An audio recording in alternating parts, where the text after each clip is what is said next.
Thank you.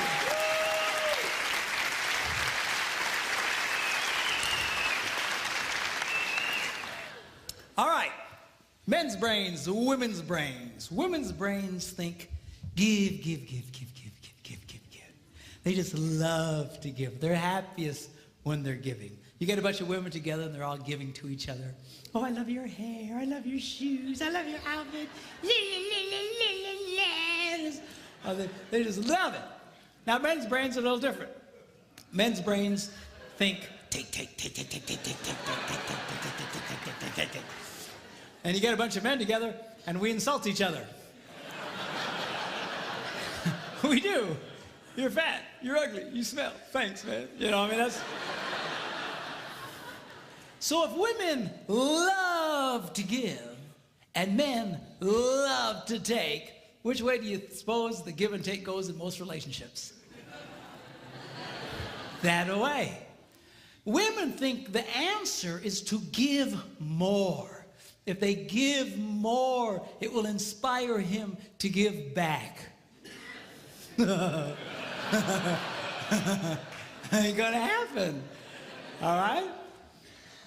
You've got to learn, girls, that if you're going to be truly happy, you're going to have to learn how to take in your relationship.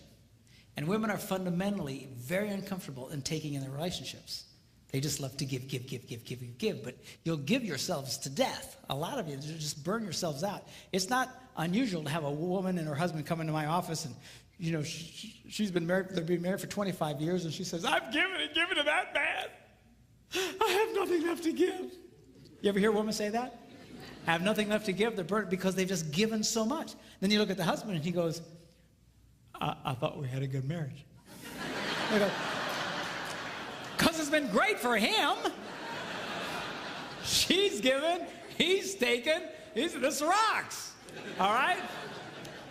So now, girls, I'm going to show you how you can take advantage and change that flow in your relationships. I'm going to show you how you can get a man to do what you want him to do. All right? Now, when I first say that, all the girls go, yes. And all the boys go, you sold me out, man. You sold. But be cool, because the guys like this part. It's the women who hate it. I get more static from women over what I'm about to tell you because fundamentally they hate taking in relationships. They think that he should just, you know, just give on his own. He should just give. You know, they're hoping, you know, when I say get a guy to give to them, they're hoping I'll say, bad guy, bad, bad, bad. You need to give more. And that's what a lot of these people do in some of these seminars. They beat up on guys. You need to be more. No, the real key. I mean, I think we've established it doesn't work. Okay, the real key is to change the woman's perspective and empower you because you, in fact, have the power to change this. But a lot of women have been so affected by over-romanticized concepts in marriage that they don't understand this. They really think that if he really loved me, this would all just happen automatically. If he really cared about me, you know, la la la la la la la la la la. A lot of women really struggle with this concept because they tend to live in this false romantic fantasy land.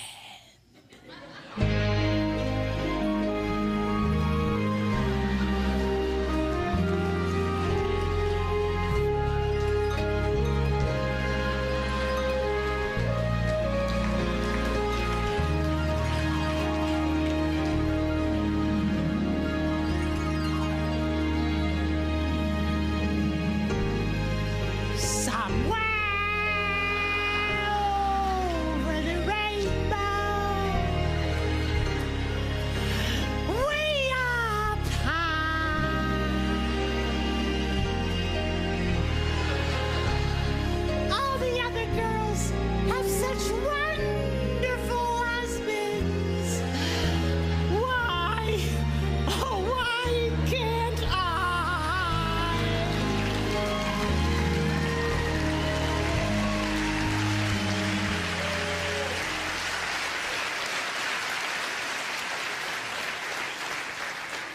Girls, you can either sit around with your hearts broken all the time, or you can do something about it. And I'm going to show you what you can do. 4 simple steps, how you can change this dynamic of give and take in your relationships. Okay, y'all ready? Here we go. Number 1, how to get a man to do what you want him to do. Number 1, you need to ask him more than once.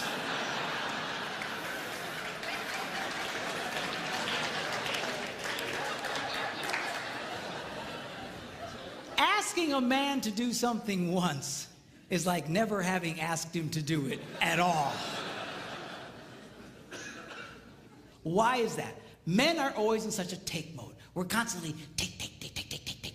We compete taking. We're in business taking. We're just take. We're just in this take mode. And all of a sudden, his wife will say to him, honey, will you do such and such for me? And his left brain says to his right brain, you hear something?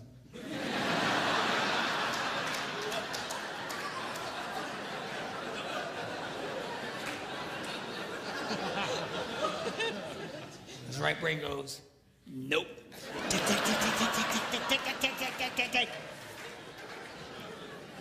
It takes more than once to get through to the boy. Now, a lot of women, they think that, that their husband, they're holding out on him. That we are sitting there intentionally not doing what he asked us to do, just because we're full of hate. But I promise you, when you asked it, it went in one ear, spun around his nothing box, and shot out the other one. And he doesn't remember jack about what you said. Now, when I was first studying this, I thought, this can't possibly be true. This has got to be inaccurate, because I'm married to a woman who has no problem asking me more than once. She said, honey, will you do such and such for me? I go, no. Come on, sweetheart, do this for me. No. Come on. She's got the thing, she pats my cheeks. You're such a good husband. Do this thing for me. Okay, then I do it. So when I was first reading this, that they were saying women only like to ask one time, I thought that can't possibly be true. And I remember I was in a church in Green Bay, Wisconsin at the time. I was one of several pastors at a large church there. And I before service started, I thought, I'm going to ask some ladies, because this can't possibly be right. So I quick came up to a lady. I said, let me ask you a question. She said, yeah. I said, do you have a hard time getting your husband to do stuff for you? She goes, Pastor, you have no idea.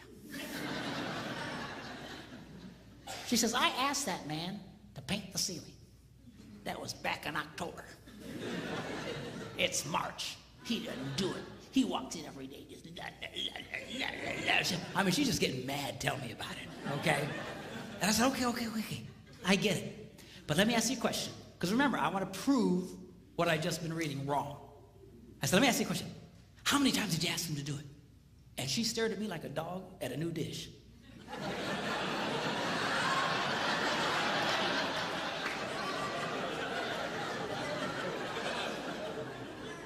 She said, once. I was stunned. I says, why wouldn't you ask him more than once? She says, I shouldn't have to. I said, you might want to try that. I got away from her. Went to another woman. I said, come here. And she says, what? I said, let me ask you a question. Do you have a hard time getting your husband to do stuff for you? She says, Pastor, you have no idea. She says, I will ask my husband, honey, put away the laundry, and I'll stick it right in the middle of the living room. And he didn't do it. He just walks over the top of it. He just walks around it. It'll sit there for a month. And she asked me with all seriousness, she said, Pastor, can't men see laundry?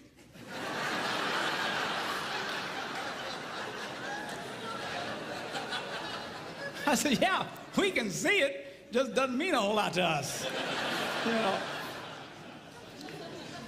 So she's just getting angry, just tell me about it. So I said, okay, yeah, I get it. But let me ask you a question. How many times did you ask him to do it? And that same startled look. Once. I was amazed. I said, once? Why wouldn't you ask more than once? I shouldn't have to. Time was running out, church was going to start, and I grabbed another lady real quick. I said, come here. She says, what? She said, do you have a hard time getting your husband to do stuff for you? She says, Pastor, you have no... Apparently I'm a complete idiot because I have no ideas. But, you have no idea. And she goes on to start living out the horrible transgressions of her idiot husband. And I asked the same question, okay, but how many times did you ask him to do it? Once. I said, why? Why wouldn't you ask more than once? She said, I shouldn't have to. Ladies, are you listening to me? You have to.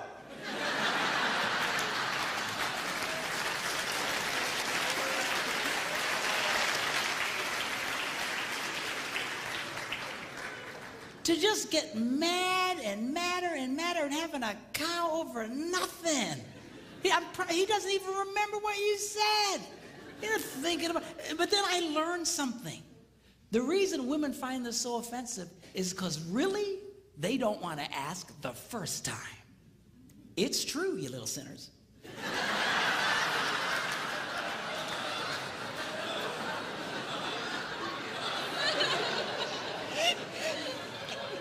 Because over the rainbow, if he really loved me, I wouldn't have to ask.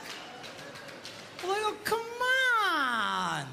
Just ask him again. Ask him again. What's the big crime here?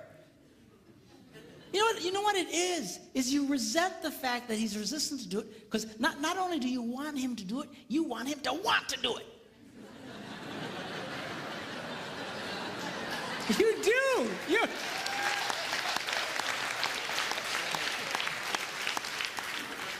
Well, I got news for you. We don't want to do it. We're never going to want to do it. If we wanted to do it, we'd have done it already. What do you care about the internal motivations of his heart? Stop! So he does it. I'll finally do something my wife wants me to do. I don't want to do it. I say, I don't do it. And she just... because she's getting something out of me. What's with this? Always analyzing the internal motivations of the guy's heart. I mean, you get yourself all kinds of trouble.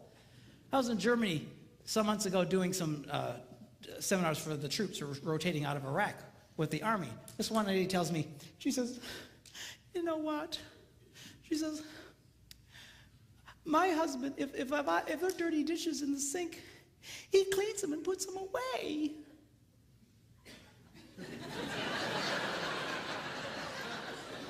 I go, yes, and?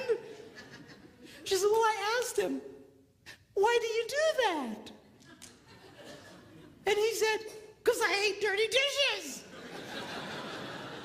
And she started crying. I said, lady, most women think they died and went to heaven if their husbands.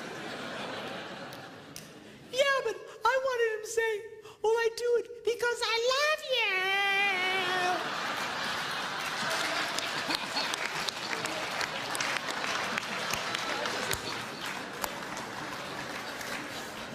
Who cares why he does it? Seriously, you've got to let up on this stuff. Leave him alone. Who cares what his motivations are, what his desires? I'll tell you what most men's desires are, is to do nothing. Okay, have we established that?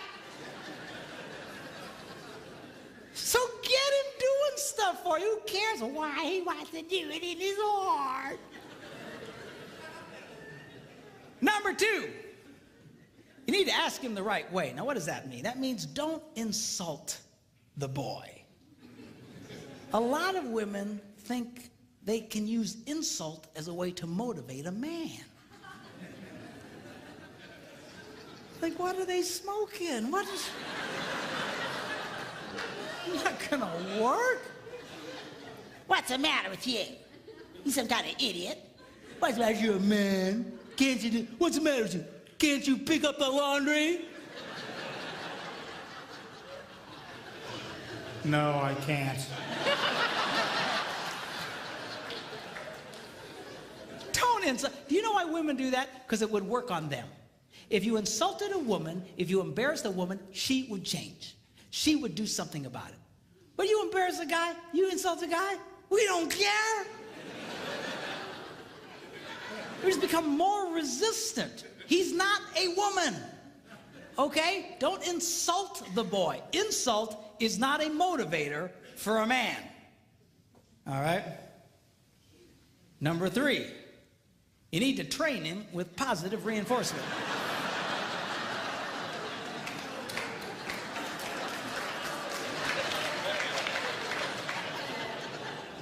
What does that mean? Well, training a man is kind of like training a chimpanzee. If the chimp does what you want, you give him a reward. If the chimp doesn't do what you want, you just don't give him the reward. You don't beat the snot out of the monkey. Because then you got a freaked out ape. Every time you come around, he'll just, he'll run away from you. So, well, how does a woman reward a man? Very simply, by appreciating the pathetic things he does. Because men love to be appreciated. And the problem here is that women only like to appreciate unexpected kindness. If it's unexpected, they light up. Oh, oh, oh. But if it's expected, it's like, ah. All right. You know, seriously, I mean, that's, in the beginning of your relationship, that's how he got you to fall in love with you in the first place. See, because unexpected, everything he did was, oh, God, seriously, man, that's how you got her to fall in love with you. She knows you're ugly.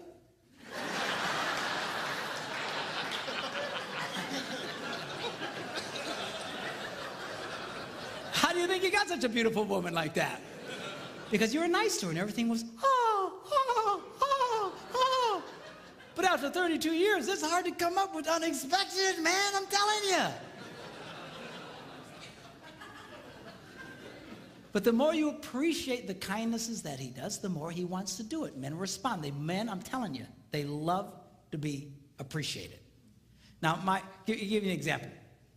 I was at home, and I had a dirty dish in my hand. I was by myself, and I'd actually gotten trained to the point I could put it away in a dishwasher. And I went up to the dishwasher, and I opened it up, but it was full of clean dishes. And that's a moral dilemma to a man.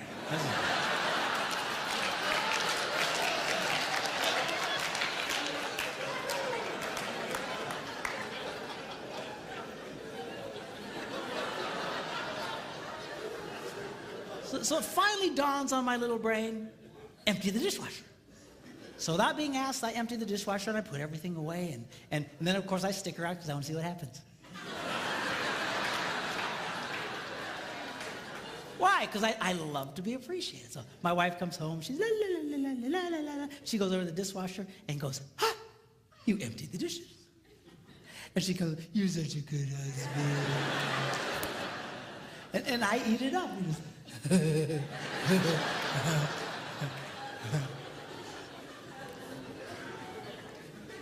Now, guys, get a clue here. I know it's hard, but she loves unexpected kindness. You need to learn to give her unexpected things, unexpected little things. That's how you can keep a woman crazy in love with you in that way. I told my guys I want to write a book, 365 unexpected things a man can do for a woman. And I thought about it, and I went, 52 unexpected things. We're gonna do that every day. You know what was I thinking? You know.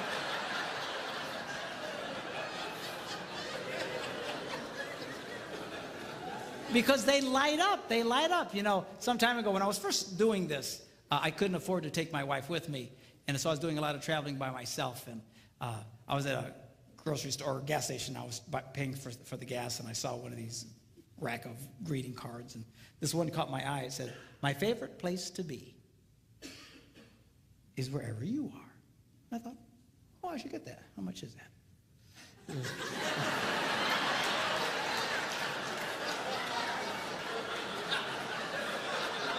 Do you hear these women? The minute I did, oh, you ruined it. You just ruined it. What was the motive of your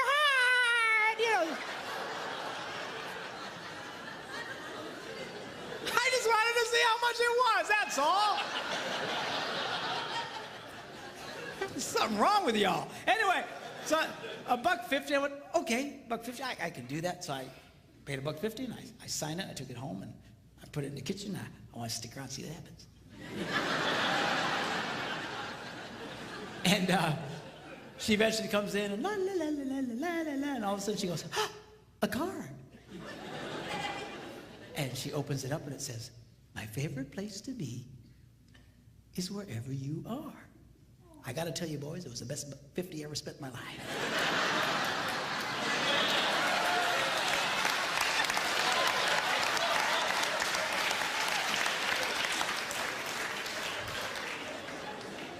But we'll talk more about that tomorrow. Okay, now.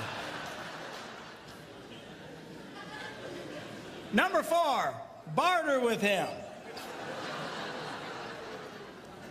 Now, how does that work? Very simply, you become aware of something he wants to do. You know you got something you want him to do for you. And you just say to him, honey, would you like to do this thing you would like to do?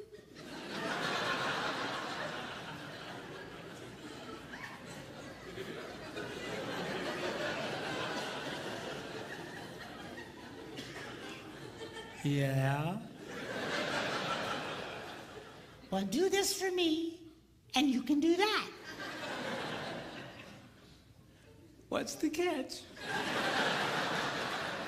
There's no catch. So now he's doing it. It's a trade out. It's just, you know, so guys like this thing because we know what the rules are.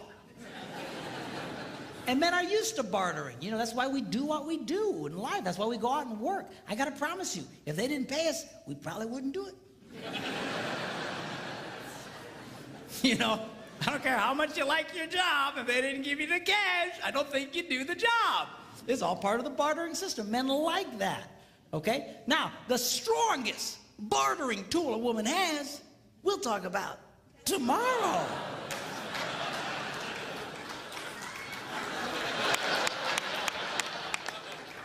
Oh, that's terrible. I had one lady say to me, doesn't that make me a prostitute?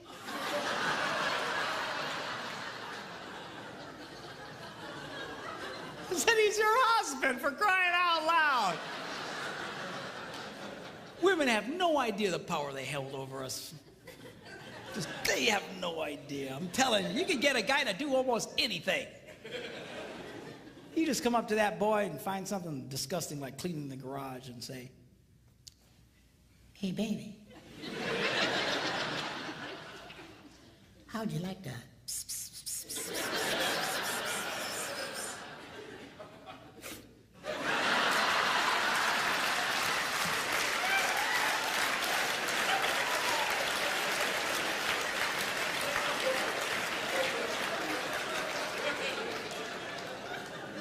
Why, yes, I would. Well, I tell you what, you go clean the garage and then come and find me. Man, you got yourself a motivated boy.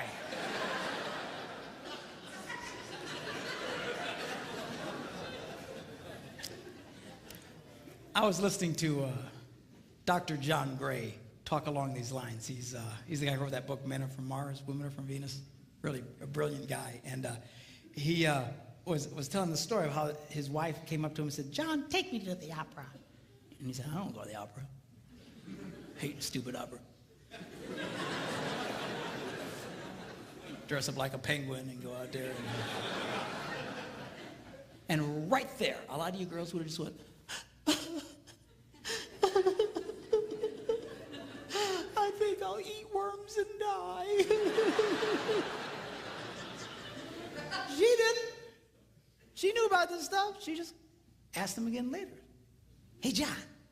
Yeah? Take me to the opera. No. John. Yeah? Take me to the opera. Okay. So now she's a happy girl.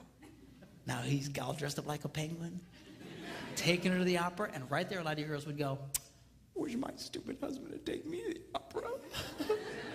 You guys such an... seriously, a lot of you girls, you envy other women's husbands because they're always doing things. But you don't understand. Women who get their husbands doing this stuff know exactly what I'm talking about. They do this all the time. You sit there with your heart broken because he won't do these things. You think he should just cosmically do them on his own. I mean,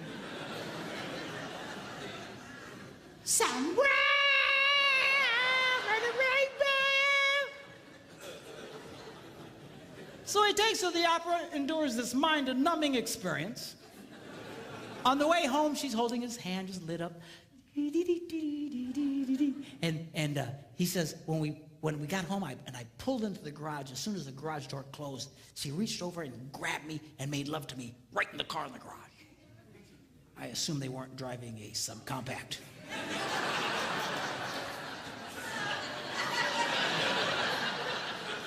You figure it out. Anyway. So anyway, the next morning he gets up early and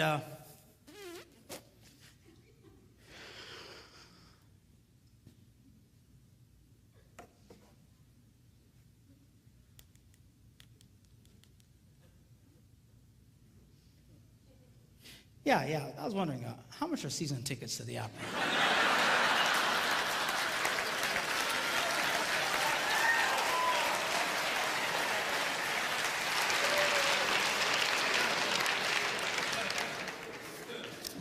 Men's brains, women's brains. Women's brains, they don't think very highly of themselves.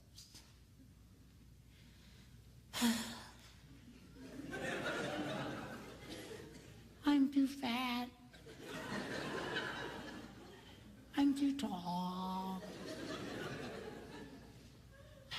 I'm too oily.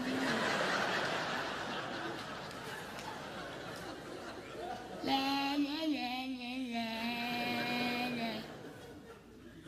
Now, men's brains, we think very highly of ourselves. We love us. Just ask, we'll tell you. All you got to do is point a camera at a bunch of women and watch them freak. Oh, turn it off, sanctuary. I'm a hideous monster.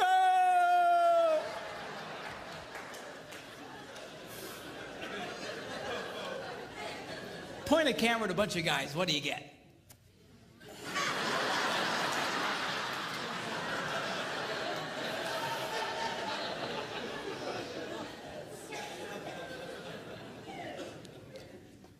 You ever watch a woman walk by a bunch of mirrors in a mall?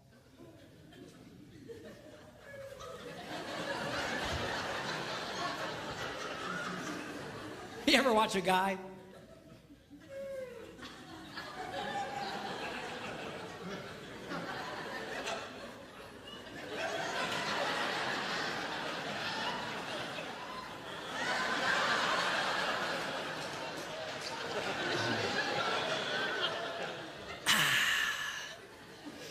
Still got it.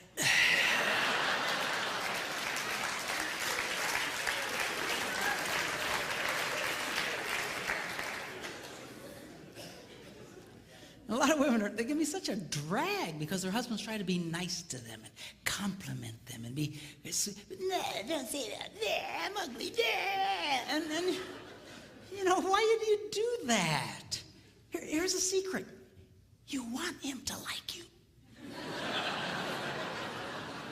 Why are you pushing him away? And it's, you know, that's such a drag.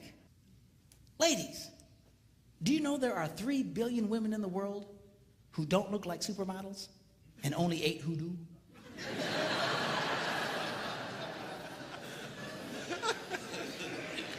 Are you seeing a pattern there?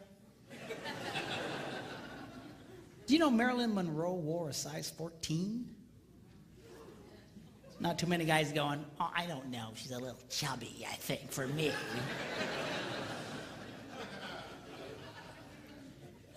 Did you know if Barbie were a real woman, she'd have to walk on all fours?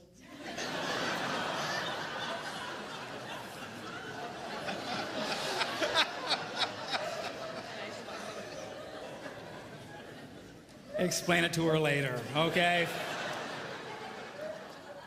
understand. Okay. Do you know the models in magazines, they're airbrushed? Do you know what that means? That means even those women don't look like those women. You're constantly staring at these pictures, comparing yourself to these perfect women. Man, I'd get depressed too. Man, my wife will buy one of those women's magazines. They're like this thick. It's like an encyclopedia. 98% of it are just ads. Pictures of other women. Beautiful, gorgeous, airbrushed women.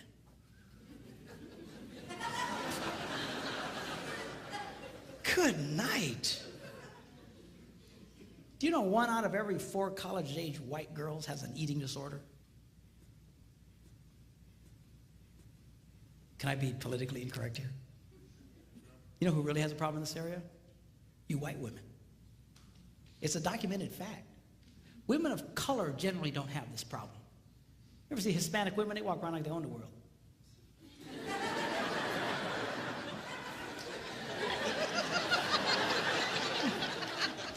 Black women, they carry themselves. What are you looking at?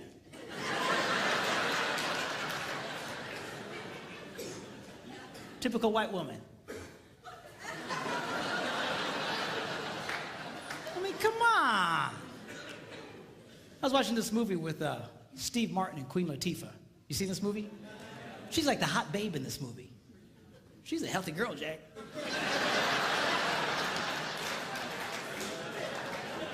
She's all over the place. But you know what? She came across as very sexy in that movie.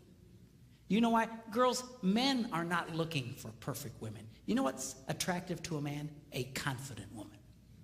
When women carry themselves in a confident way like that, it's very attractive to a man. You need to just be who you are. Just carry yourself with confidence. So you're not perfect. So what? Nobody's perfect. Even the perfect women aren't perfect. Now, tomorrow, I'm going to be sharing with you when we do our little talk about sex. I'm going to be reading from one of the most amazing books. It's one of the most ancient books about sex. And it's in the Bible. It's called the Song of Songs, or the Song of Solomon. And it's a very sexual book. A lot of people miss it because they're very poetic.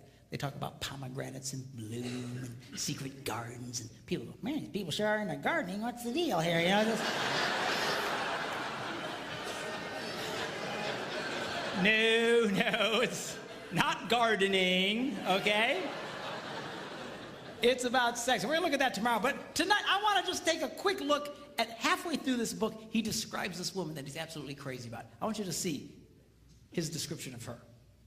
He says this. He says, how beautiful your sandaled feet, O prince's daughter. So apparently she had great feet. Your graceful legs are like jewels, the work of a craftsman's hand. So she had great feet, great legs. Your navel is a rounded goblet. So she's got great feet, great legs, but she's got an outie.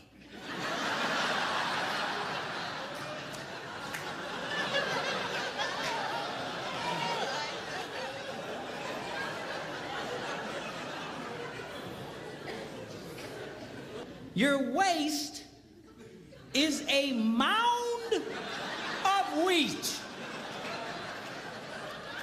So she's got great feet, great legs, outie, and a potbelly thing happening.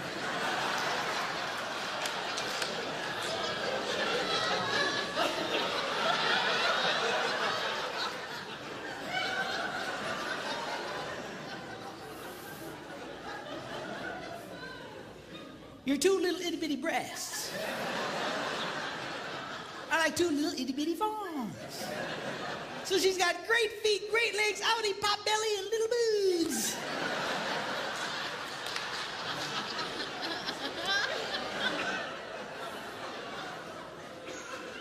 Your neck is like an ivory tower.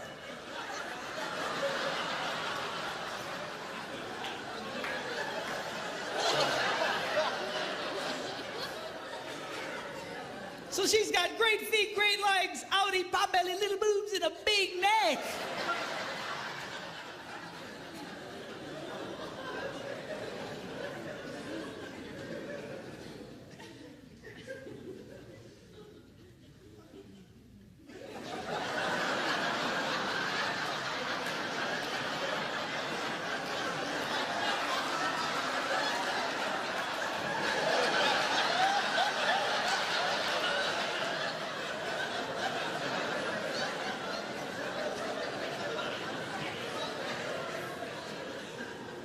Your nose is like the Tower of Lebanon. In fact, I think they can see it from Lebanon. So she's got great feet, great legs, outie, pot belly, little boobs, big neck, and a huge snoz.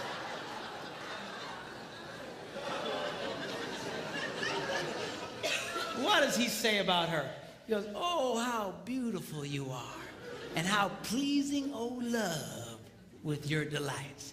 He was crazy about this woman. Men's brains, women's brains. Give, give, give, take, take, take, give, give, give, take, take, take, give, give, give, take, take, take. By the way, on this area of give and take, a lot of women have really been, and I'm speaking particularly Christian organizations and Christian women's clubs. You know, they have these Christian women's retreats and stuff. I call them estrogen fests. And they're wonderful.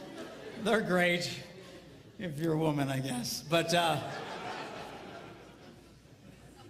you know, a lot of you, I know what they're trying to say, but a lot of you have really gotten bad information, or at least faulty information. This is what's being said at a lot of these. What they're saying is unconditional love demands an unconditional relationship. Unconditional love demands an unconditional relationship. You should do anything for this man. You should just put out for this man. If you want sex, no matter what, just give it to him. Just la la la la la la la la. It all sounds spiritual and it all sounds wonderful. The only problem is it is patently false. Unconditional love demands a conditional relationship. The Bible is nothing if it is not a one big gigantic list of conditions. Are you hearing me? Well, doesn't God just love everybody? Yeah. Whosoever, God so loved the world that he gave his only begotten son, that what? Whosoever believes. Conditional. You actually have to do something. Yes. You want God to get close to you? You know what the Bible says? What do you have to do? You have, conditions. You have to, the whole thing is unconditional. I'm sorry. Yeah. An unconditional relationship will destroy your marriage. It will destroy any relationship. An unconditional relationship with a child will create a hellion. An unconditional relationship with a teenager, he'll destroy himself and take everybody he can with him. It is not healthy. It is not good. It is not holy. It sounds right, but it is not right. You girls need to get comfortable with this idea of taking in your relationships, putting some conditions. Now, the stronger the relationship, the stronger the conditions can be. You need to be careful.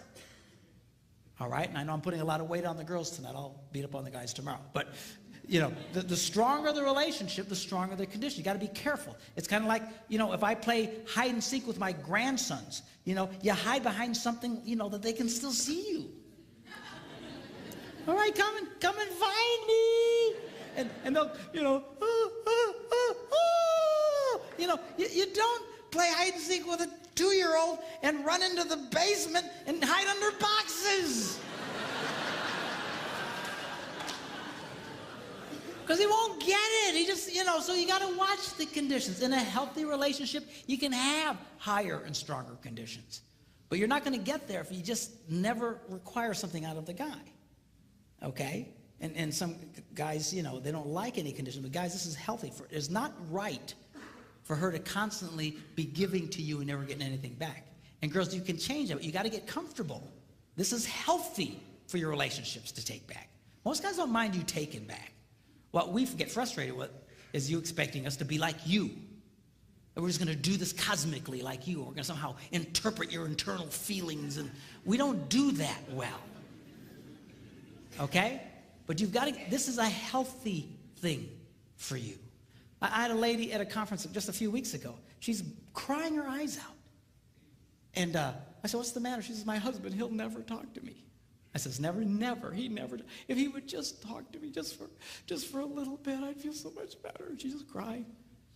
I said, how's your love life? Oh, it's okay. I says, let me see if I get this. A man who never talks to you, when he wants sex, you just give it to him. Yeah.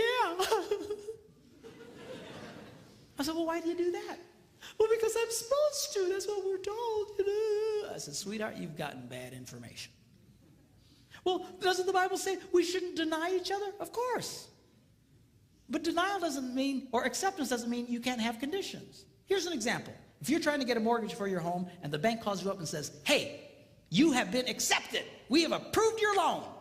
You just need to come sign some papers. And they hang up. Have you been rejected or accepted? You've just been accepted, man. You're excited. Cool, cool, cool. But you have to go do what? Sign some papers. You don't go, stupid bank. They were going to give me that money, but I got to sign papers. I mean, come on. I said, the next time your husband wants to make love to you, you say, honey, I will knock your socks off. But we're going to talk for 5 minutes first.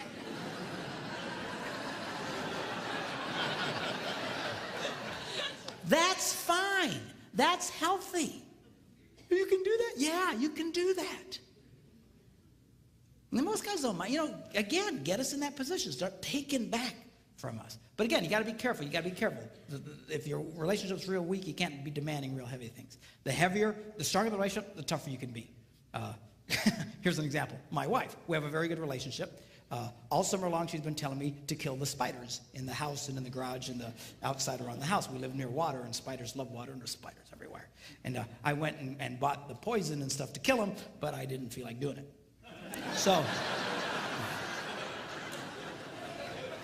So she was on me for weeks about killing the spiders. Yeah, I'll do that. Yeah. So finally, she walks in one morning, and she just is happy as can be, and everything's good. And she says, oh, by the way, no more sex until you kill the spiders.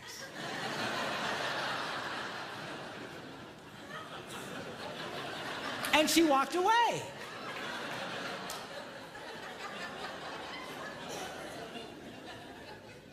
Well, the first day, I didn't kill any stupid spiders.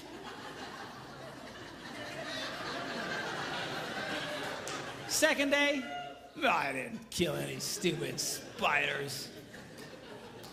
Third day, I'm killing every spider within miles of the place. I was killing die, you stupid spiders!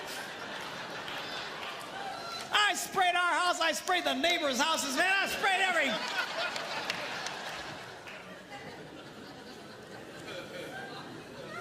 Did I want to do it? No. Did she care? Nope. And she's getting stuff out of the boy.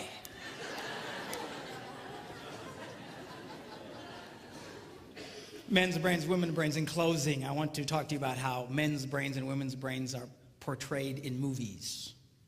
You have guy flicks and you have chick flicks. Now, a guy flick is only a guy flick as long as somebody is dying.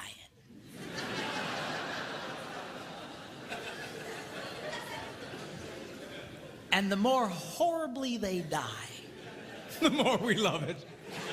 You know, some guy gets his head chopped off, we go, oh, yes! Dude, rewind that, man. This is, that's gotta hurt. Play it again, man. We love it. And you know what? This appeals to all men of every culture around the world. There is something that God put in the heart of every man that just lights up at the idea of living your adventures and conquering your adversaries and going for your dreams.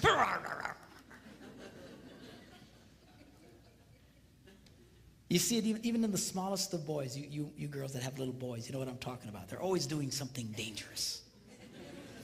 Stop that! Stop that! You're going to poke your eye out! That's the point, Mom. If you can't lose an eye, what's the point of playing?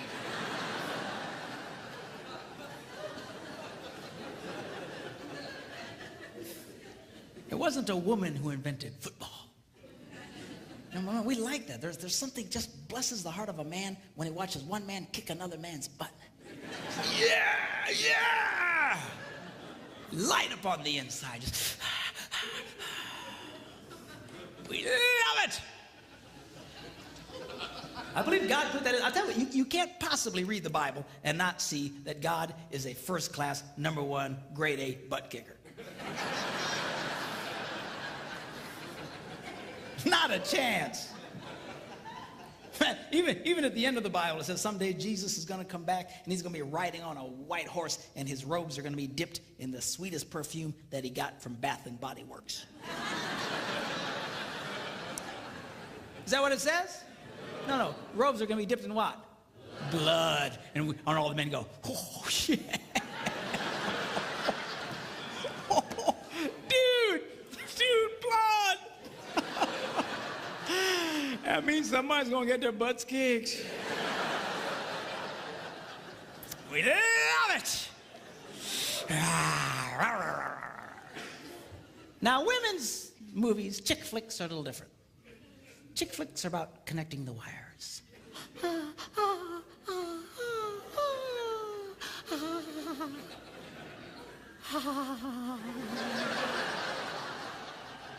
You know, a chick flick can be 2.5 hours of 4 women sitting around a kitchen table talking.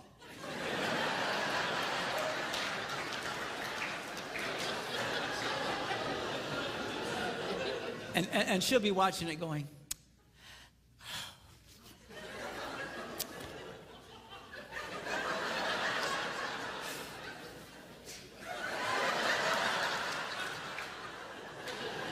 and her husband's watching it with her going, I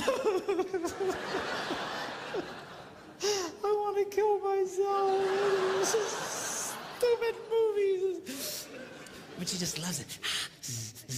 And these movies, they appeal to all women of every culture in the world. Why? There's something God put in the heart of every woman that says, connect the wires, connect the wires. It's all about relationships. It's relationships. One of the reasons why married men make more money than single men is that married men become more skilled in their relationships and become more successful in life. They become more valuable to their employers. Because when a man marries a woman, he's marrying a handbook on relationships. It's true. It's absolutely true. Single men remain as they came into the world, clueless.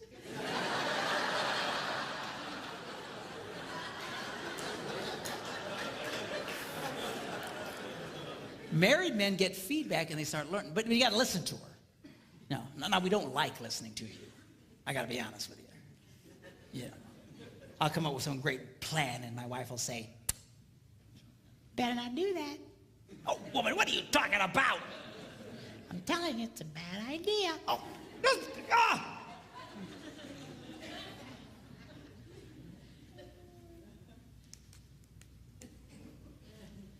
Yeah, you guys. Yeah, we better not do that. Yeah. I just feel it in my spirit.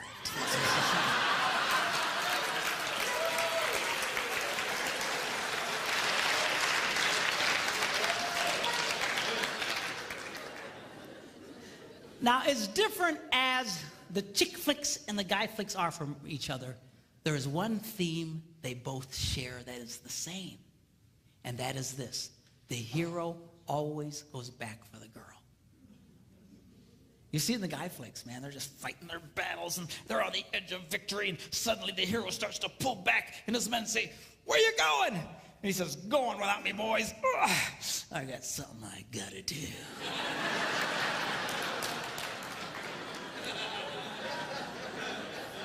And at great risk to himself, he goes back for the girl, and he rescues the girl. And guys watch that on the screen. We go, yeah. Women have the same theme. The boy always comes back for her. I was watching this chick flick, Jerry Maguire. Have you seen this one? And in this movie, they'd broken up, and finally he wins the big contract, and he realizes it doesn't mean anything because he doesn't have her. And he quick hops on a plane, and he flies home, and he walks into the house, and she's there with a bunch of her girlfriends, and he walks in unexpectedly, and they all look up, and he goes, hello. And she says, what are you doing here? And he starts to explain to her that he had finally succeeded and gotten everything he dreamed of, but it meant nothing without her. And he said to her that you complete me. And she goes, you had me at hello. And all the girls see that, and they all go, oh, yes, yes, yes, yes. All I'm saying to you boys is this. Do what's in your heart. Live your dreams. Live your adventures. Overcome your obstacles. Do what you gotta do. Just don't forget about the girl. I've never met a man who was a financial success and who had lost his family who ever said to me, you know, it was worth it. It's never worth it. Don't be like Adam. You remember Adam in the Garden of Eden? Women say, where would you be without women? I say, Garden of Eden. But,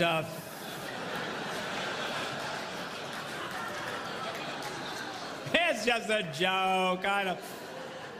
I know it's not fair. Really, Adam's job was to guard the garden, to take care of the garden. He fell down on the job. When that serpent came around, he should have kicked that thing out on its butt. I don't know if serpents had butts. But they don't now. When God takes care of you, man, I'm telling you, lose your butt altogether.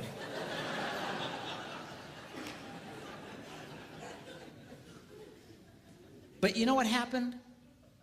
He didn't do anything. So how do you know that? Because if you read the story, Eve listened to this story and then took of the forbidden fruit and then turned and handed it to whom? Adam. She didn't have to go running through the jungle going, Adam! Where you at, boy? I know you're here. He was right there the whole time. He said nothing. He did nothing. Do you know why? Because he was a coward. He was a coward and the father of cowards. Of men who claim to be men, but they're no more men than the man in the moon. They are spineless jellyfish, impersonators, who are afraid to engage their wives, afraid to engage their children. You, sir, are no man. Don't be like that, Adam. You need to be like the second Adam. You see, the Bible refers to Jesus Christ as the second Adam. The first Adam messed everything up. The second Adam set everything straight. And at great cost to himself, he came back for the girl. He came back for you and for me. That is a man. You need to be like that. Live your adventures, yes. Go for your dreams, yes. Overcome your obstacles, yes, yes, yes. Just don't forget about the girl. Don't get so caught up in your puking little life you forget about her. You start working too late at some point, you just stand up and start heading for the door. All the guys will say, hey, where are you going? Just say, go on without me, boys. I got something I gotta do.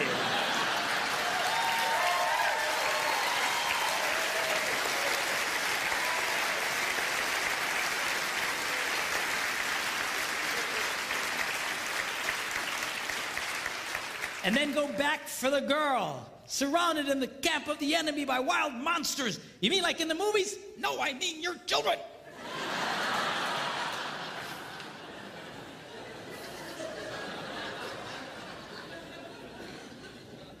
All I'm saying to you is do what's in your heart. It's in the heart of every man here, and it's in the heart of every woman here.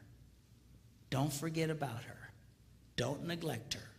Do what you need to do, but make sure that you go back for the girl.